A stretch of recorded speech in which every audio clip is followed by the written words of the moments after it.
This is the Slow Wardrobe. Come and have a look. Hello, welcome to episode 23 of the Slow Wardrobe podcast. My name is Linda and I am your host. Today I'm going to make good on the promise I made you 4 weeks ago to update you on our progress with our exciting new We Make project, as I've dubbed it for now. We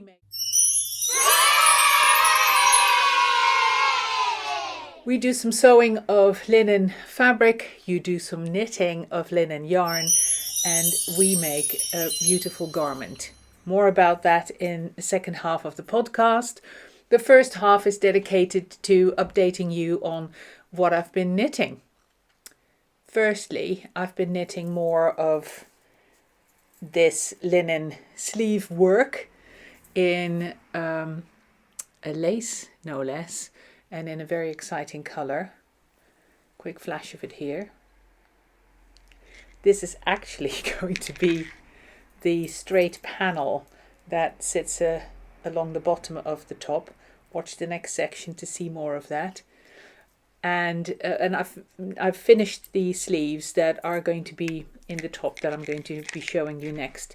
So I've been doing loads of knitting on that, almost exclusively, until an idea for a new design dropped into my head, and that was for the Twisted Fade kit, also in the linen yarn. Those 7 little 25-gram hanks that would be enough to make a really big wrap or shawl, which is what I've started working on. New design.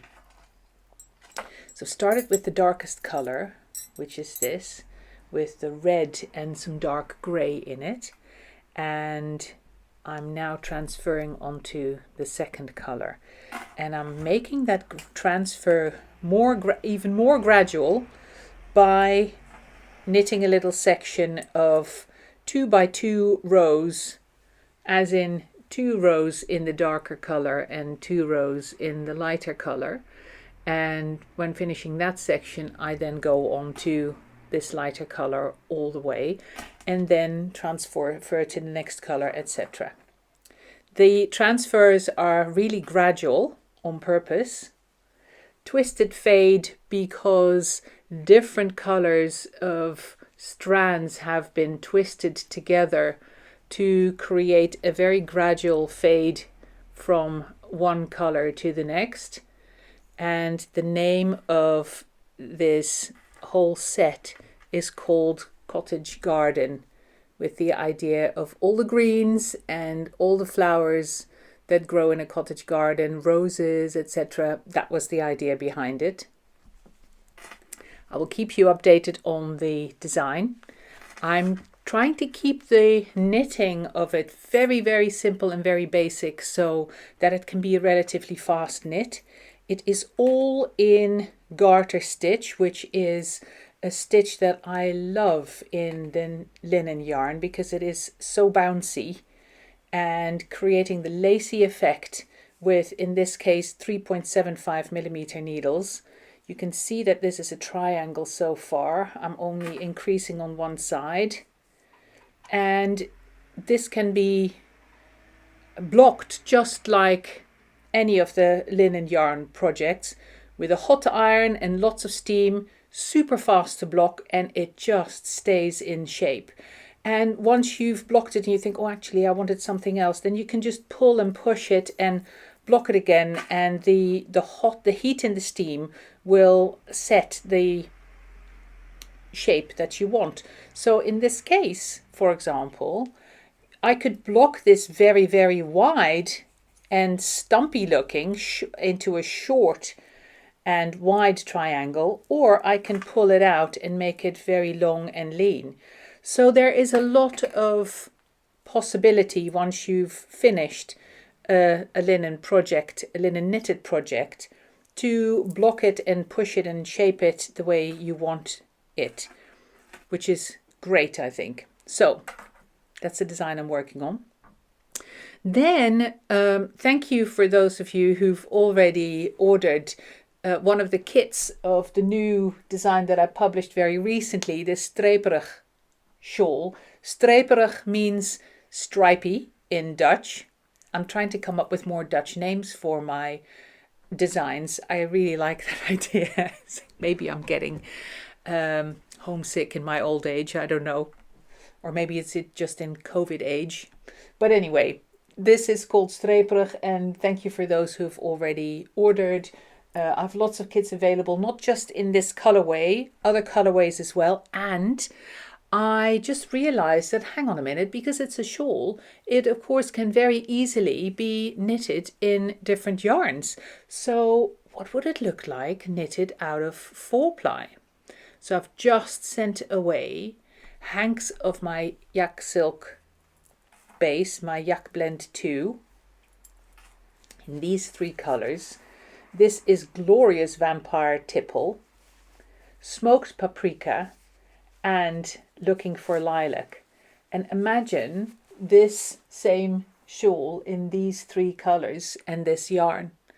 Of course, the needle size then goes up a bit. This is knitted in 3¼ millimeter needle.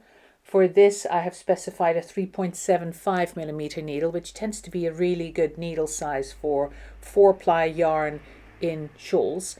Of course, the whole project is going to grow a little bit. It's going to be slightly bigger, probably not that much.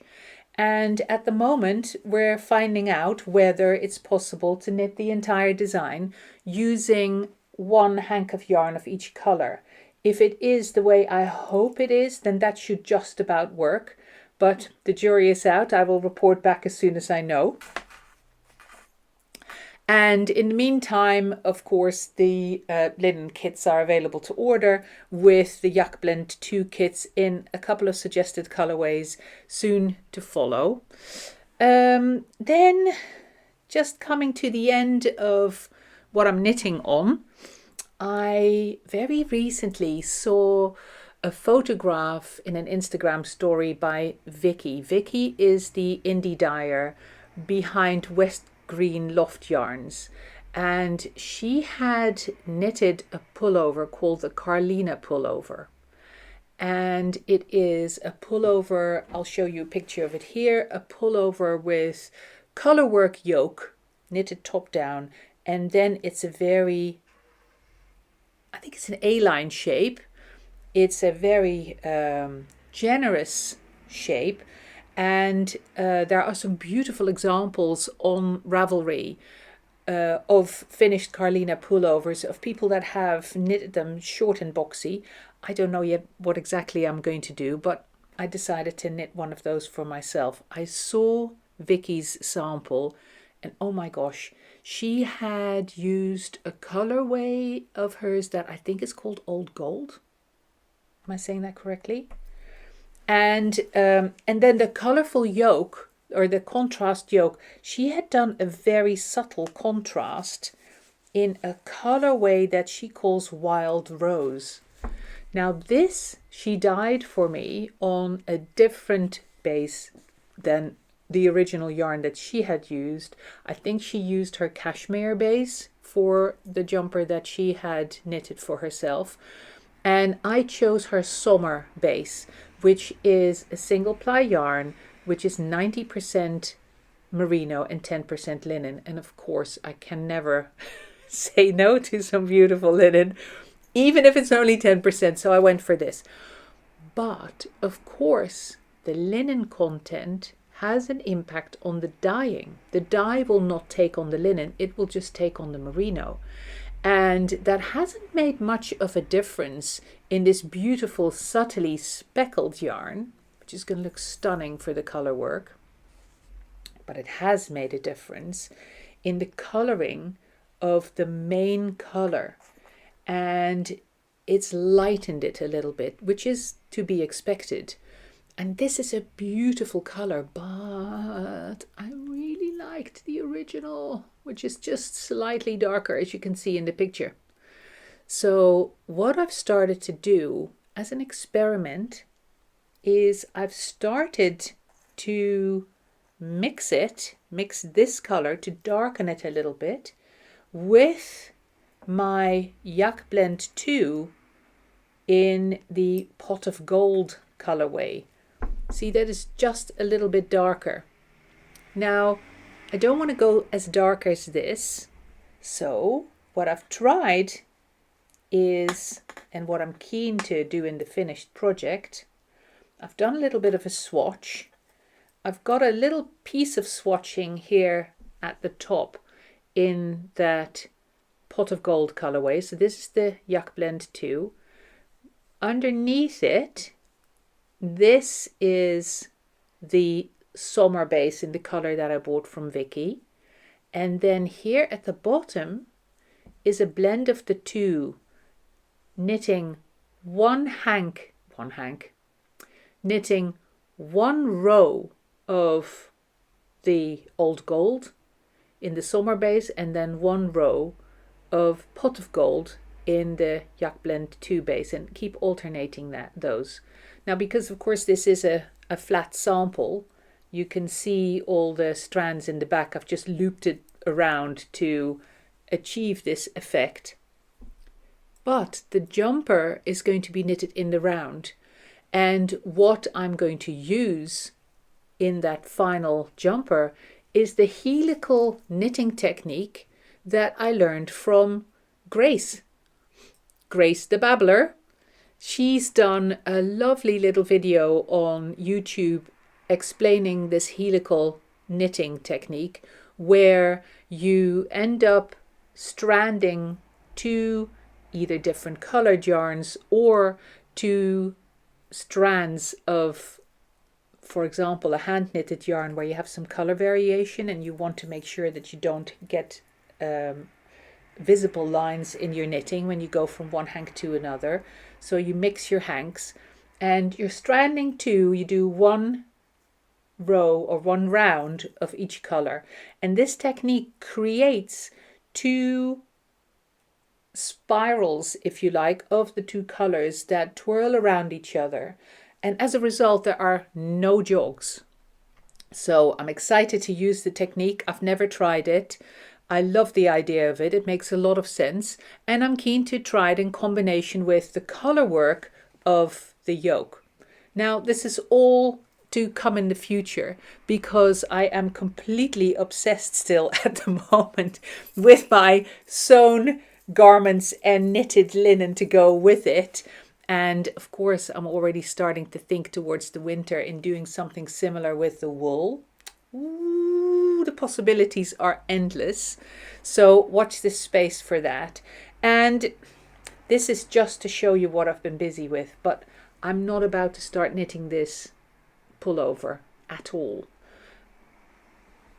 Almost all my knitting time is dedicated to knitting time for the slow wardrobe. This is selfish knitting. I don't know when I'm going to get around to working on it, but I needed to have fixed in my head how I'm going to solve that color problem to make sure that I end up with a jumper that I adore. And I know for a fact that this is slightly lighter than what I have in mind. And then it will just turn into one of those, I'll wear that tomorrow, I won't wear that today. One of those projects, which would be such a shame, because I love the yarn. I think it's a beautiful color, but I want it to look good on me. And slightly darker and slightly cooler would be better. Hence the combination. So once I've got that out of my system and I've decided that that's what I want to do, then I can put it away again and forget about it until I actually get around to it. So this is just get it out of your system stuff. I'm highlighting it now to show you what I've been doing, but also to draw your attention to Vicky, who's just moved into a proper yarn dyeing studio, is doing extremely well, but of course would love it if you can give her website and her Instagram feed a look. She is all about these beautiful subtle colorways, Miss Havisham, here I come kind of stuff. So if you like those subtle colors, give her work a look and a browse on her website. I can't recommend her work highly enough. It's beautiful, and she's also a gorgeous human being. So good on you, Vicky. Congratulations with your new studio. So back to the knitting and the knitting world, or just the world in general. My goodness. Here we are all reeling from COVID still, and hasn't it just created the most stunning breeding ground for change? The whole Black Lives Matter movement that has bubbled up in probably more in the US than here. We definitely here in the UK hear more about what's going on in the US. That's not to mention that nothing's going on here. But the big stories seem to all be coming from across the pond, and for very good reason. I am not in any way about to belittle or diminish the amount of racism there still is here in the UK. I'm sure in certain areas it's absolutely rife. I'm very lucky to live in an environment where the people, at least that I know, who are of different racial backgrounds, all work and live together very harmoniously. But I know it's in a lot of places it's very, very different. So I'm thrilled that things are changing. And then, of course, the most recent change, I can't wait to see what 2020 is going to bring more in terms of change. But the changeover, the new design of the Ravelry site, that has bubbled up a lot of debate as well. I tend to be quite reserved, I think, when it comes to not specifically speaking out. I'm not scared to speak out at all. And once I started to voice my opinions and my ideas around the Black Lives Matter movement and making colored and specifically black designers and black craftspeople in my little bubble of the world, helping them to become more visible and give them more of a voice. My goodness, did I see that in my followers. I think I ended up losing 100 newsletter subscribers in the space of a day. Can you believe it? So I don't regret that at all. But when it comes to being judgmental and condemning what other people do, I try to tread very carefully. And that is really because I am always very aware that what I know of what is going on in any given situation with any given person or peoples is what I've heard from third parties, either from the news or other people talking about it. And the whole Chinese whispers thing, I'm very aware of that. And a piece of news that lands with me may be quite a twisted version of what's been going on in reality and what's been going on in a broader context than the one that I have. And that's why I tend to be very careful not to be too fast to condemn and not to be too fast when it comes to voting with my feet. Let's give people a proper chance to speak out and give us a broader view of what is going on. Of course, if that doesn't come, and if in the longer run I still believe that actually that first news that reached me was a fair representation of reality, then I will draw my own conclusions. But until that time, I tend to be careful. And it's not because I don't dare speak out. Like I said, I'm very happy to speak out about lots of different things, but because I want to make sure that what I say when I say it is a properly informed and educated opinion, especially because other people may draw conclusions based on what I say. So what I say had better be balanced. So anyway, that was a little bit of a serious rant on the back of kind of realizing that so much is changing in our world this year. I am of the fervent belief that we can all ensure together that those changes are all for the better. That's our responsibility. If we are presented with lives that are lost through factors that are out of our control, then we have the responsibility to look at what we can control and do as best we can and work as positively as we can. So I don't remember how much of this I've already told you, but in my own case, with my own tiny little business, half my business was wiped out overnight with the shows being cancelled. And I can't change that. I can't change the lockdown, but what I can change is like, oh, I've got my podcast, I've got my newsletters, I've got my social media to reach out and engage with my customers that way instead. Existing customers and new customers, just like I do at the shows. So I've thrown myself into those with some some verve and enthusiasm. And of course, one of the byproducts is that I'm getting more and more comfortable to do this, which I hope is a good thing. But also, I get positive feedback just like I get with the shows, negative feedback, just any kind of feedback to help me go and build further towards the future that will hopefully strengthen my company. I've done the same on a personal level, saying actually, if I'm not going to go out for dinner, if I'm at home or at my studio and nowhere else, actually I can take a lot more charge of what I eat and what I drink. So I've put myself on a really, really healthy diet.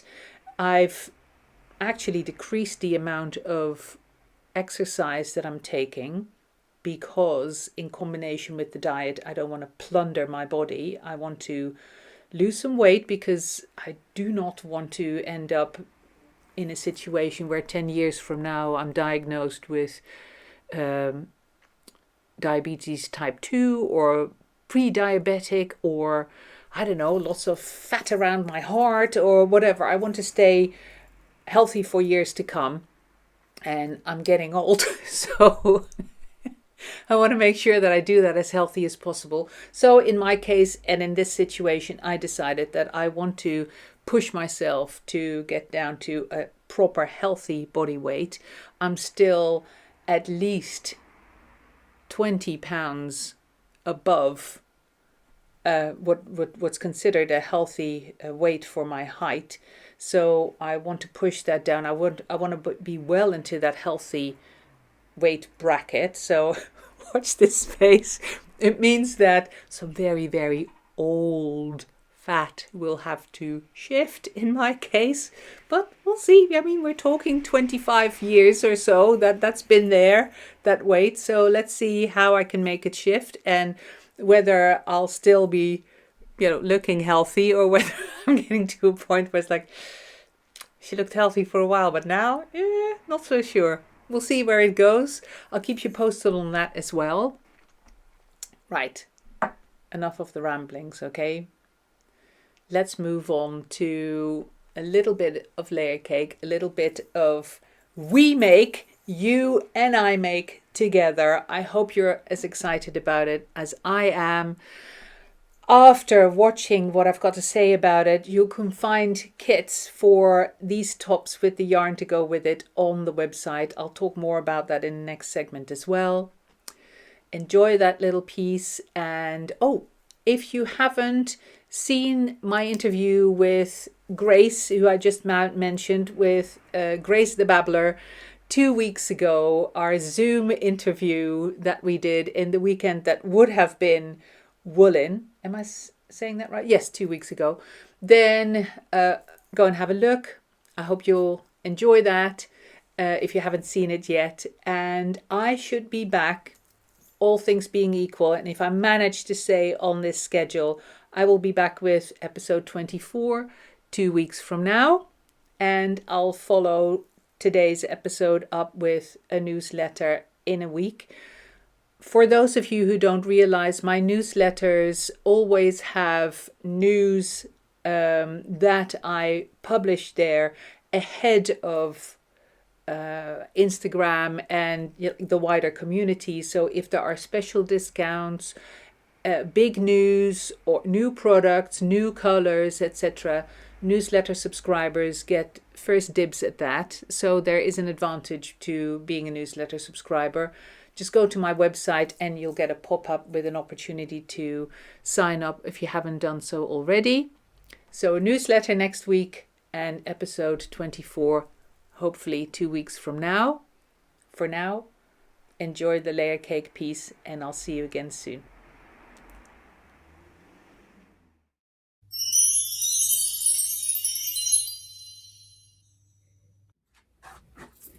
Quick little recap. This is what I showed you 4 weeks ago. Can you believe it? I can't believe how fast the time is going. And of course, in my mind, all of this moves so much faster than in reality. At the end of the day, I'm a one-man band with a part-time helper in Andrea because she's trying to build up her own little business as well, doing something completely else, but with clothes as well. Check her out if you're interested on Instagram, Andrea_Franklin. So back to the new top with the knitted sleeves. This is what I showed you 4 weeks ago. The top is what we make. The sleeves and the panel are what you knit afterwards. There's going to be a dress version of it as well, but we're starting with this one.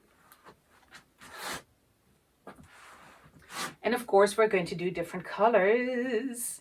And this kind of knitting and this kind of texture, of course, really invites a different type of knit stitch as well. So in the pattern that you get to knit the sleeves in the panel is also instructions for a lace version. Do you want to see it? Do you want to see it in a smashing, flashy color? Instagram followers have already seen it because I was working on the sleeves. Okay, here we go. And here it is. Just the sleeves at the moment. I'm literally in the middle still of knitting the panel in the same beautiful lace stitch. I'll show a close-up of it. For those of you who are paying really good attention, you'll see that these sleeves are a little bit shorter because of course you can decide how long you make those sleeves. The same for the rest of the top in terms of length, front and back, the shorter front, the longer back, the little flap on the inside for you to attach your knitting to.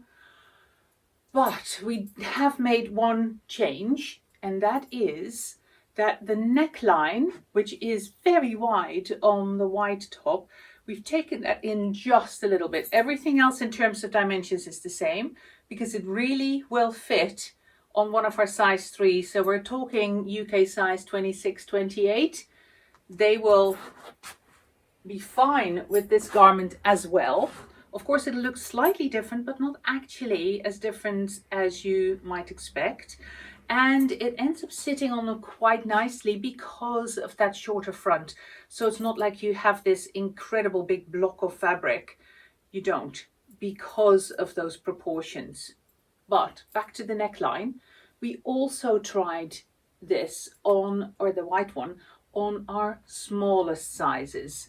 And we found out that for the smallest frames, as well as for people who have slightly sloping shoulders, a slightly narrower neckline would work better because it will avoid any chance of it slipping to one side or the other, which of course is possible if you've got a lot of extra space. So if you've got shoulders like a clothes hanger, like I do, then that's fine because a tiny shrug will keep it in the middle. But if your shoulders are slighter or have a slight slope on them, then you do run the risk that things start almost like cantilevering on you, and then you lose the beautiful lines, because even on the smallest size, all that extra fabric, because it's linen and it's droopy, it just hangs down and gives this air of chic about it. And even in the smaller sizes, you can still reach your pockets, and you just have this beautiful waterfall back that makes you want to swish, a little bit like what we have with the duster as well. And the sleeves are knitted from the bottom up, so you're increasing for a while, and then you just knit straight, and then you knit a slight cap. And that straight bit of knitting in the middle of the sleeve, you can of course make that longer or shorter depending on what the ultimate look is that you want. And I will make sure to include information about that in the pattern. Now, the exciting bit is that this is going to be available in more than just the white and the shocking pink. We've got some other colors standing here.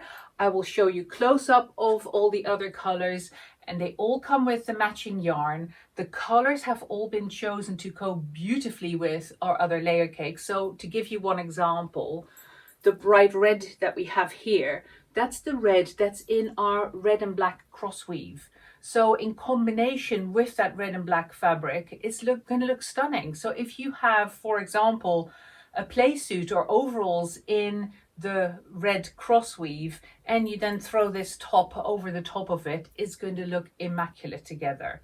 You can of course go the other way. Any of our cross weaves that have black in could go with a black top, for example.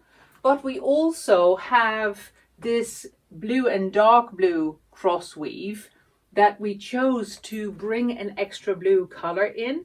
It goes with the existing blue cross weave, but this is a different two colors of blue. I happen to have them standing here. It's a really dark blue black, and then this kind of indigo jeansy blue. So the ultimate effect is a kind of a type of denim, and I've chosen the dark yarn to go with the fabric to knit. That looks just beautiful. So we've got that color as well. I'll show them all in detail. And we also have natural undyed linen, the white of course, but also a natural undyed linen, which is this one.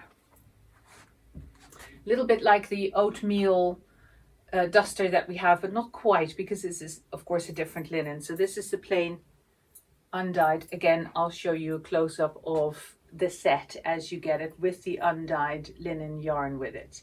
And then of course you can make combinations like the red to black gradient kit that we have of yarns that we have in the layer cake linen to go with this, or we have the neutrals which has the undyed linen in, and they're going to be more gradients and more other linen colors on their way.